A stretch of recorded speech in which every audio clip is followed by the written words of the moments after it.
When I first went to the Foreign Office in early June 2001, being briefed about various issues. This was 3 months before 9/11, and one of the diplomats who'd spent quite a lot of time in Riyadh posed me a quiz question, which was how many original books in Arabic had been published by Saudi authors in Saudi Arabia in the previous year. Now, I don't know exactly how accurate the answer was, but I do remember the answer, and of course I failed the quiz, which was, the answer was 23. And it may have been 25 or 27, but the diplomat was making the point to me that Saudi Arabia then was an intellectually impoverished country, which, because of a variety of controls on people's thought, did not encourage the development of the imagination without which books cannot be written. There are some other figures which we need to bear in mind. You've had plenty of them today, but Saudi Arabia's military spend at 10% of its GDP is either the third or the fourth largest in the world, depending whether you follow the Stockholm Institute or the IISS, and at 67 billion if you follow Stockholm, 82 billion IISS. It's below that of the US and China. It's similar to that of Russia. It's above that of France and the UK. And by way of really important comparison, it is 5 times the scale of defence spending by the Iranians, even though it has just 1/3 of the population. Indeed, the UAE, with whom it's in alliance at the moment, which spends significantly more than Iran on defence, even though Iran has 9 times the population. As we know, Iran is a country which is, on a per capita income basis, very wealthy. But the wealth of the country is unevenly distributed. The Saudi economy is the least diversified in the GCC area, and moreover, Saudi is an absolutist monarchy, rated 5th worst out of 167 in an economist list of the most authoritarian governments in the world. And we have seen a very good example of that exercise of absolutist power with the overnight detention on the 4th of November of around 200 senior Saudis now incarcerated in the most luxurious prison in the world, the Riyadh Ritz-Carlton, and facing allegations of systematic corruption totaling 100 billion US, equivalent to the whole of Saudi Arabia's national debt. Now, there are 2 invariable characteristics of absolutist governments. One is their opacity, and the second is that their rule of law is a tenuous, slippery concept, sometimes absent altogether. Thus, the accountability of those who govern it is extremely weak, and that extends to the absence of the collection and dissemination of much national data, which in other countries is taken for granted. And without the collection of national statistics, the people of a country can't have a proper debate about what is happening to their countries. Absolutely fundamental. And the rise of debate and of gradual emergence of democracy in the United Kingdom through the 19th century coincided with the collection of reliable economic and social and political data.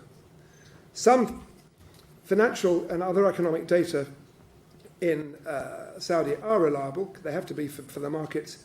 But social data, for example, on income distribution and poverty is virtually non-existent because the Saudi authorities do not want to face up or understand whether they have a problem, for sure they do, or its scale.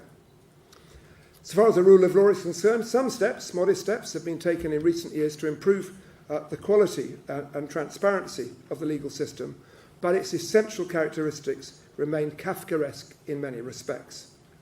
The fundamental basis of the law is Sharia, developed in the 8th century, a long time ago, in completely different circumstances. Many trials are in secret, executions are rising, and legal systems for consistency require that you follow precedent, and there is an intellectual debate between different members of the judiciary. It doesn't really happen in Saudi Arabia because judges are broadly left to themselves. And the authoritarian nature of the regime extends to the practice of religion. Conversion from Islam is still technically punishable by death. There are about between 1 million and 1.5 million people of the Christian faith in Saudi Arabia. A lot of those are expats. No churches are allowed. I just say parenthetically, in contrast to Iran, where people are free to practice their religion, and as I have seen, to go to church or to synagogue if they wish to do so.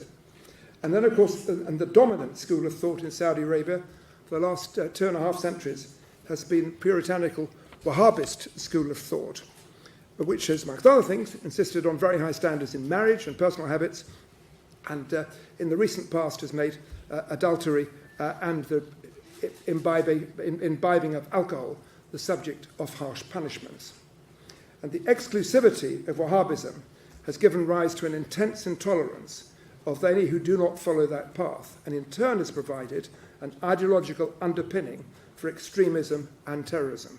It is no accident, in my view, that Al-Qaeda's leader, Osama bin Laden, of the construction family, and 15 of the 19 who were involved in the 9/11 bombings were Saudis, and the other 4 were from the UAE, Egypt, and the Lebanon.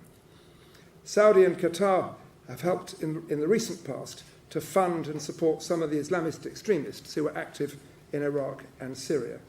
And it took a while after 9/11 for Saudi to recognize that they had an internal terrorist threat, as well as having harbored the terrorists behind 9/11. And on top of all of this, I describe that what you've got is a kind of weight of contradictions which impact on Saudi society. Some would say the weight of hypocrisy. I give you one just small example, which I think nonetheless is quite revealing. Shortly after, as I became Foreign Secretary, I faced the problem of the fact that there were 5 Brits who had been dealing in alcohol in Saudi Arabia. Now, if you go to Saudi Arabia, you shouldn't drink alcohol or trade in it. They've broken the law. Fair enough. But they were incarcerated in secret. It was impossible for a long time to get consular access. They thought they'd simply been interviewed by the police. It turned out they'd had a trial in secret.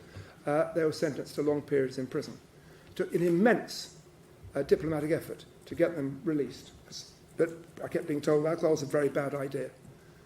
A little later, I went to see a Saudi leading member of the royal family in his palace in Riyadh, and on the table was some of the finest red wine that I've ever tasted.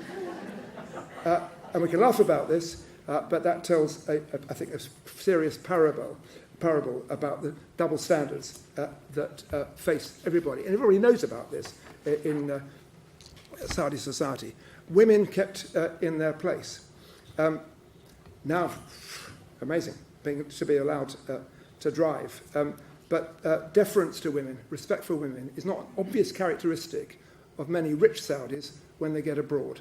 And according to the historian Michael Burley, who's just published an interesting new book, and it's quoted in the Times last Saturday, Saudi Arabia, which is not a large country, is the 7th largest user of internet porn sites after Pakistan. And these figures are significant as well, because they tell you something about what is really going on.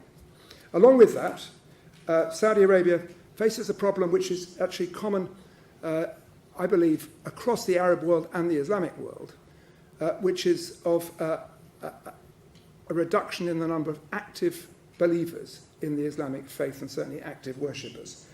The Economist 2 weeks ago quoted some very interesting data so far as Egypt is concerned. A year ago, they had similar data so far as Iran is concerned.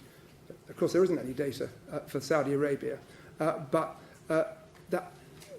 the whole example of what happens through the practice of extreme Wahhabism over the last 15 years is, I think, inevitably has rubbed very thin with a large number of people, especially those of the younger generation.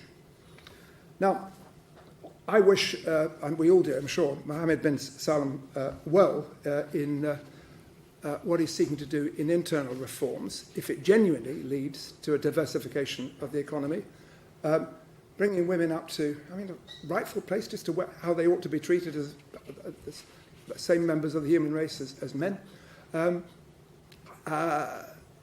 improving the education system, introducing the rule of law, all fine, and if he's able to introduce the semblance of democracy as well, that would be an extraordinary thing as well.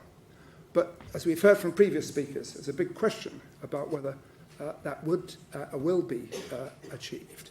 And there's an even bigger question, I think, about the foreign policy which Mohammed bin Salman has embarked upon, which I think I know why he's doing it, but could have the effect of compounding the instability which he may be creating through these internal reforms if he's not very careful. It's the oldest story, as it were, in any government's book is to start an overseas conflict in order to draw attention away from internal problems and to provide a point of unity. So Iran has become the big bogeyman for Saudi. Rivalry across the Persian Gulf goes back centuries, and it's nothing new. And when the Shah of Iran, who was pro-Western, was there, the Shah and the Saudis were vying at that stage for regional hegemony. But that has been greatly exacerbated post the Islamic Revolution in Iran by the fact that the Saudis were the key party who bankrolled Saddam's unprovoked aggression against Iran, which led to the Iran-Iraq war between 1980 and 88. And one of the problems about foreign adventures, and I say people, by all means, if there's one gentleman who wants to ask me about Iraq, should say this, is that they can lead to consequences which are quite unintended. And the consequence of the Iran-Iraq war is intended to be a short war to exploit the instability that was taking place in Iran, huge instability, and by no means obvious that Ayatollah Khamenei would maintain his dominance in that society in late 79 and early 80. It was intended to remove Ayatollah Khamenei and to ensure that there was a different kind of regime imposed. It turned out to be a long war, and far from undermining Khamenei and the Islamic Revolution, it reinforced and cemented it and allowed Khamenei to remove many of the internal opponents to that regime. So you need to be careful what you wish for. And what we're seeing in Saudi Arabia these days, in very sharp contrast to the very cautious approach adopted by his predecessors. For example, Saud al-Faisal, who was foreign minister between 1975 and 2015, holds the world record for this. But he was a very wise man, in my experience. Of course, he represented Saudi interests, but he was cautious. I don't believe he would have got embroiled in the terrible adventure, which is the catastrophe of the Yemen today.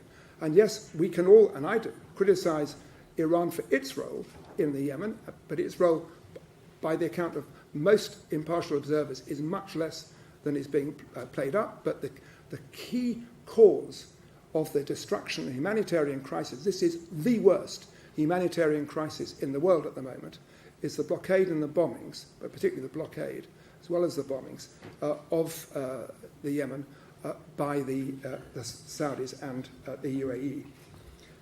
He's got himself embroiled in a fight with Qatar, and that is split the GCC and is pushing Qatar towards the Iranians, again, the opposite of what they wish. And then there's the issue of the Lebanon, where Saad Hariri made this, announced his resignation, as one of the newspapers commented. This is just about to go off, so I'll give myself 30 seconds. one of the newspapers commented with all the conviction of a kidnapped hostage being forced to read a script. He keeps saying he's going back to the Lebanon, but so far as I know, he's not yet done so. But apparently, he was removed to Riyadh and detained because he quotes he got too close to Hezbollah. Hezbollah and the other Shia parties represent over a quarter of the Lebanese population. It's not only Hezbollah. Hezbollah has seats, 13 seats in the governing coalition in the Lebanon and 2 seats in the cabinet.